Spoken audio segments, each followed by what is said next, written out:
Chapter 28. A Talk. Ludwig, where are you, Dummkopf?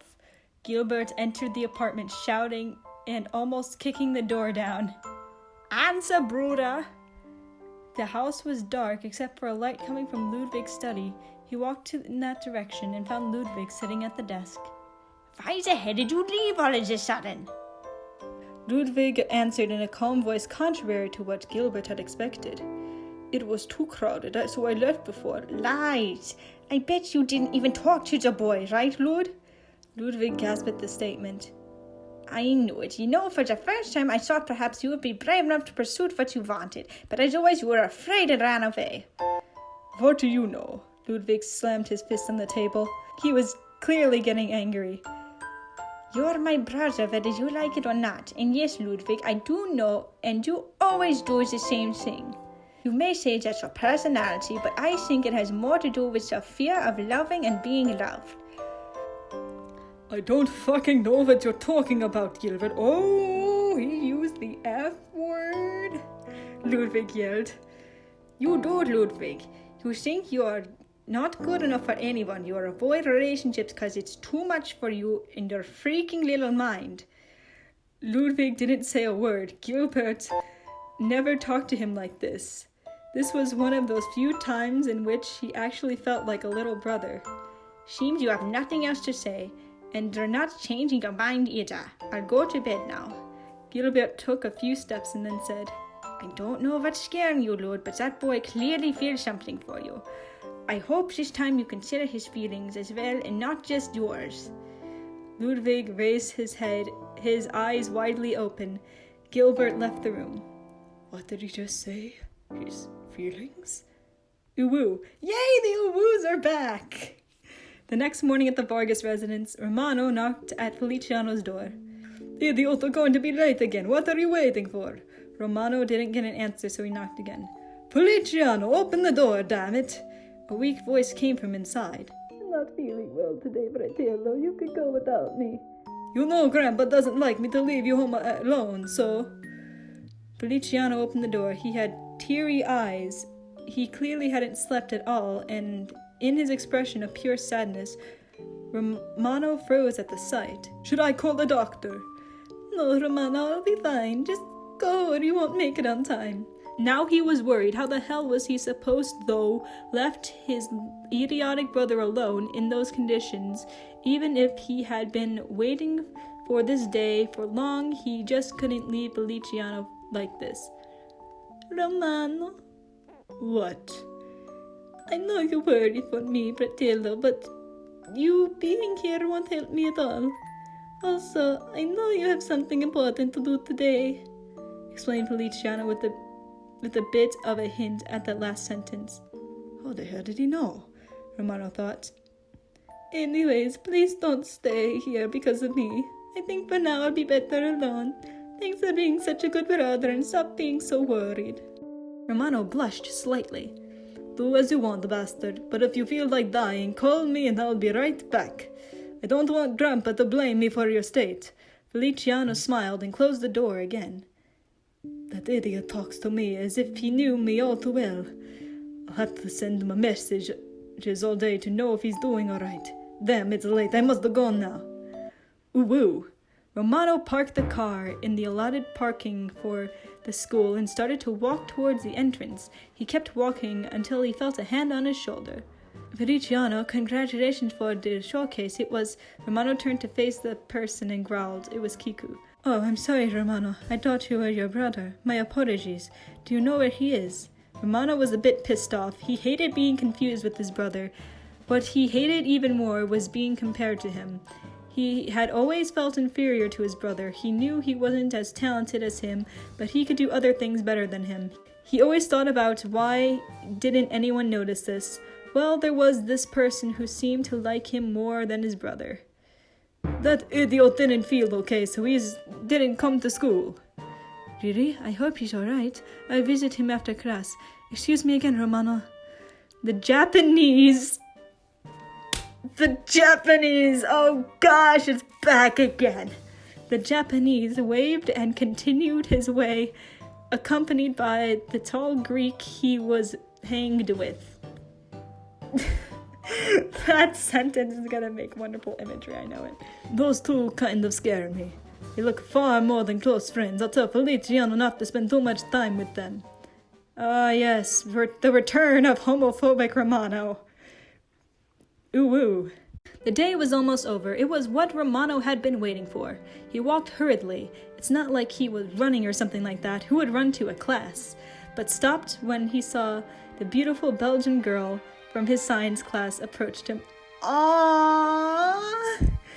Oh, and it's not a teacher. I am so happy. Hey, Romano, are you busy today? We have to do the project for next week. Perfect, just what he needed, an obstacle. Well, it wasn't so bad. After all, that girl sure was hot. And as a good Italian, he couldn't turn down a lady. Hey, Bella, you know I always have time for you. Just then, a tall appeared behind Bella. A tall! What did you just say, brat? Crap, who's this guy? Romano feared for his life. The guy was heaps scary. Brother, don't get mad. Romano is just my partner for the tall man with ridiculous haircut into Bella's explanation. Bella, I have told you to stay away from these kind of guys. Which kind of guys, idiot? Why was it that he was never able to shut his mouth when required? What did you call me? The taller boy was even scarier. I... Romano turned to leave, but the blonde grabbed him. And where do you think you're going? Let me go! Romano was panicking. He was trying another way to escape danger. He kicked the boy in the stomach as hard as he could. It worked. He had kicked him so hard that the tall boy kneeled onto the floor. Well, that was close, he thought. Romano Vargas! What now? Shit, Mr. Laurinaitis was in front of him and seemed very mad. I am sending you to detention now, Mr. Laurinaitis said. His hand clenched his clipboard. What, but it wasn't even my fault, Romano protested. I saw you hitting the boy, Romano. Why aren't you a little more like your brother? He doesn't get in trouble. Okay, now he was really mad. Well, whatever, bastard, I'll go to detention. Romano, watch your language, young man. I'll be calling your grandfather. Fine for me, bastard. This day was so important to him, and it seemed that everybody was trying to ruin it. Ooh-woo. When he arrived to detention, there was just a boy half sleeping in the corner of the classroom. Even though the guy was doing nothing, he felt kind of scary. Oh gosh, is this Russia? Why the hell is he wearing a mask in school? Does he have some kind of complex or what? Ooh, it's Turkey. Romano decided to sit at a desk by the window. He walked past, trying not to disturb his slumbering companion. Why is it that every time I want something, everything is against me? I just wanted to show that bastard the story, damn it. After all my hard work. Some tears rolled down his cheeks. Why am I crying? This is so embarrassing. As if I care for that bastard's opinion. His thoughts were interrupted when the other guy in the classroom suddenly sat next to him. Hello there, little fella. I am Sadiq Adnan. What is your name? Romano jumped. He wasn't expecting this. You scared me, damn it. By your accent, I can tell you're one of those Italian brothers, right? The masked man inquired. What if I am? Romano snapped. He didn't like this guy at all. He had seen him cry. Calm down, a little guy like you shouldn't be too loud, Sadiq said, trying to get the Italian to calm down. I'm not a small, damn it! Romano yelled aggressively. Even though you're so aggressive, you're still kind of cute, you know, Sadiq said as he caressed Romano's head. Don't touch me, bastard! Romano shoved the other man's hand away. I see you like to play difficult, little man. He grabbed Romano's hands and pulled him out of the seat. Oh gosh, why did you do this to Turkey? What the hell are you doing, asshole? Let me go now. Sadiq cut his protests off. Or what? Sadiq pushed Romano down on top of the desk, practically slamming him on the desk. I recommend you try not to scream and struggle. It would just get me more mad, you know. The Italian boy was totally scared, but it didn't stop him from fighting. Leave me alone, idiot. Sadiq ignored his protests and began to unzip his... Oh no! Oh no! No! No! No! No, this is not okay! Stop! Don't touch me there! This is my no-no square!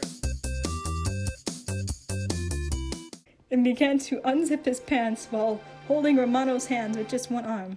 This boy was really strong for his age. Romano screamed, "Help somebody, anybody!" Wrong move. Sadiq punched him in the face so hard the boy off the desk and down to the ground. "Now, buddy, you won't say a thing again or you'll regret it, you understand?" Sadiq leaned down and reached for the boy lying on the floor, but something grabbed him from behind and smacked him against the wall. What the fuck? You're in so much trouble, Adnan. Mr. Fernandez had a look of pure anger, something out of character for his cheery nature. Sadiq was truly scared of the elder man's face. I will assure you are out of school for this. You hear me, boy? Antonio was trembling with rage. Just then, Bev Argentino entered the classroom. Mr. Fernandez, what happened? Oh my God! Tino ran to aid the unconscious boy on the floor. Garfield, help me take him to the nursery. But Hetalia left already. Oh, she's the nurse? Oh boy. That's quite the sadistic nurse, replied Berwald. I'll take him to the hospital then, said Antonio with a serious tone. Tino and Berwald looked at each other. Seeing Mr. Fernandez in this mood was very rare. Okay, Mr. Fernandez. Antonio let go of Sadiq, not without pushing him one last time. Please take care of him, Berwald. Berwald gave a grunt of approval and stared at Sadiq, who was now trembling in fear. Are you sure you can handle it by yourself? Tino asked, still worried, while Antonio took Romano delicately in his arms. I'll be fine, Tino, don't worry. And with that, Antonio left the room and called a cab to the school. Are you sure you didn't mean ambulance? Because those are basically just medical cabs. Ooh woo. When Romano woke up, he was resting on a bed in an unfamiliar room. Where am I? Romano, you're awake. I am so relieved, exclaimed a familiar voice. It was Antonio. What are you doing here, bastard? Where am I? Romano yelled. Romano, what have I told you about calling me that? Antonio scolded. He changed his tone before speaking again. I found you and Sadiq. As Romano remembered what had happened, tears forming in his eyes, he felt so ashamed. Don't worry, Romano. I've already taken care of that. That boy won't cause trouble anymore. Also, the doctor said that you will be fine, but did he? Antonio took a deep breath in. Did he do something to you? Normally, Romano would have screamed at this man, but he could see that Antonio was very worried. No, he didn't. Antonio released his breath. He didn't realize he was holding. Romano, why were you in detention? You promised me you wouldn't get into trouble anymore, asked Antonio. Romano exploded then. Now you're going to tell me I should be a lot more like Feliciano. For a moment there I thought you were actually worried about me, but you're just like everybody else, damn it. Romano hid his face and started crying. Antonio then understood that Romano felt unappreciated but never showed it. Romano, leave me alone, you bastard. This was a horrible fucking day. All I wanted to do was give you my story, but what for? I don't think you even care. Romano choked through his sobs. Antonio was perplexed. He stood up from the bed and began to look through Romano's stuff. Inside he found a notebook, a couple of sheets sticking out of it. He read some lines and was impressed by the perfectly written story in Spanish. Romano, this is amazing. Why would you think I would not want to see this? 'Cause I'm not good at anything. All I do is get in trouble because of my big mouth, Romano replied. Romano. Antonio sat close to him on the bed. That's not true. You have nothing to be jealous about. Your brother, because you're talented and amazing in your own way. And I've always thought that since I first met you. Romano blushed. Don't say those things, idiota. But it's true. You're an amazing boy, Romano. Never doubt it. Romano looked at Antonio. Ah, him and his cute, ridiculous smile. Romanito, are you blushing? Antonio asked curiously. I'm not blushing. Don't call me that bastard. By the way, Romano, why did you write such a good story? It seems you put so much effort into it. I thought you didn't like my class. Romano looked away and started talking nervously. What? I was just, I don't know. It's not that if I cared that much about it. I had some free time, so don't you think it was because of you bastard. Antonio gently took Romano's chin and lifted up so he was facing him. Luckily for you, Romanito, I can read you like a book, so don't try to hide your feelings from me anymore, okay? Romano's face was bright red. What are you saying? You don't know me, bastard. Antonio stopped joking and was serious now. He looked Romano in the eyes and said, I think you already know it, but I fell for you since the first time I saw you. I want you to know if you feel the same way. If you don't, I'll never understand and never bother you again. Oh, no. Oh, no. Oh, no. Romano was speechless. He couldn't find the right words to say. Okay, I guess it's clear. I'm so sorry for troubling you like this. I'll call your home to tell them you're okay. By the way, Mr. Fernandez, that is quite illegal. Antonio was somewhat heartbroken. He was about to leave, but Romano grabbed his arm. He turned to face him and saw that Romano was looking at the floor. I do, he said in the softest voice he could manage. You were just anti-gay at the beginning of this chapter, and then now you're just... Pinball. Antonio's smile returned to his face. Romano, really? Can't you hear because they're too old, or is it because they're just too stupid? Antonio planted a soft kiss on Romano's lips. Surprisingly, the Italian didn't pull away. I'm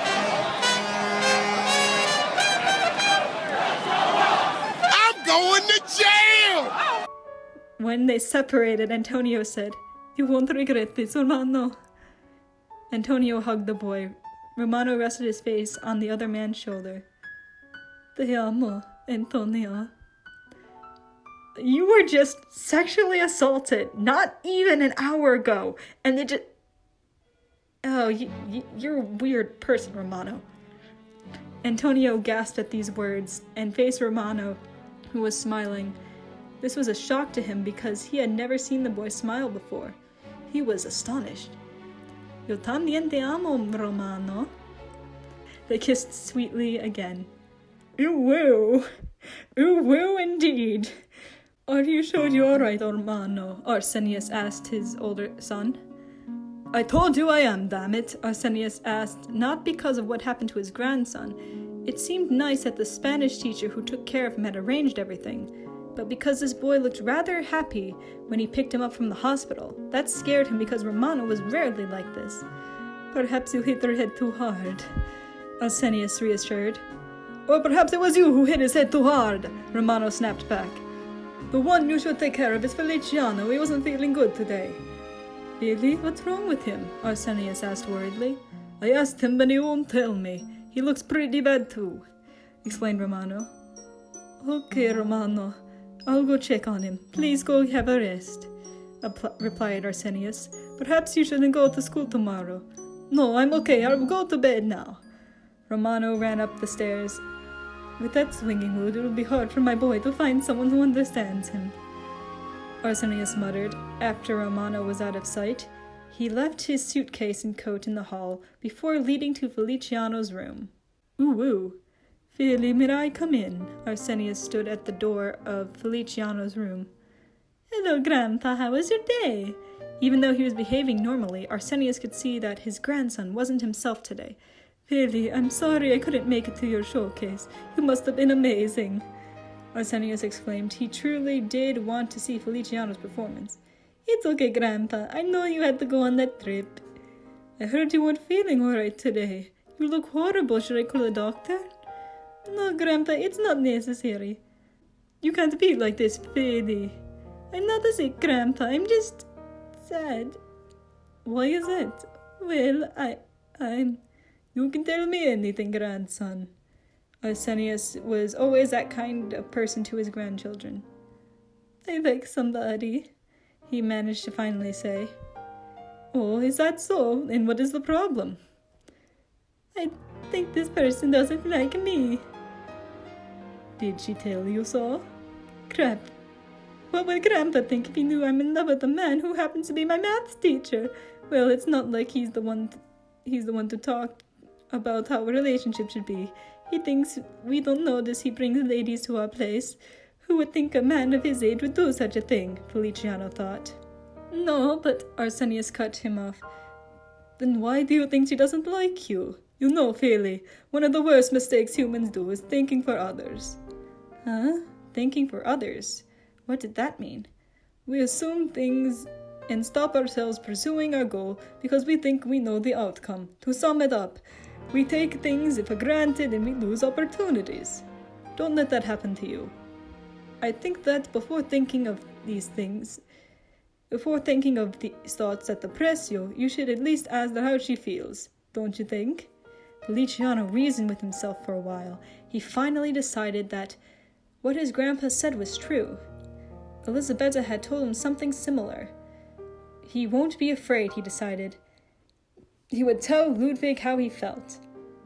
You're right, as always, Grandpa. Thanks for talking to me. Feli hugged the elder man.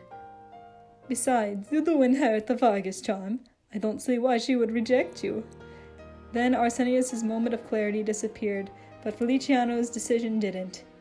It was going to be hard, and he was afraid of being rejected, but rather than being miserable with a platonic love. End of chapter 8.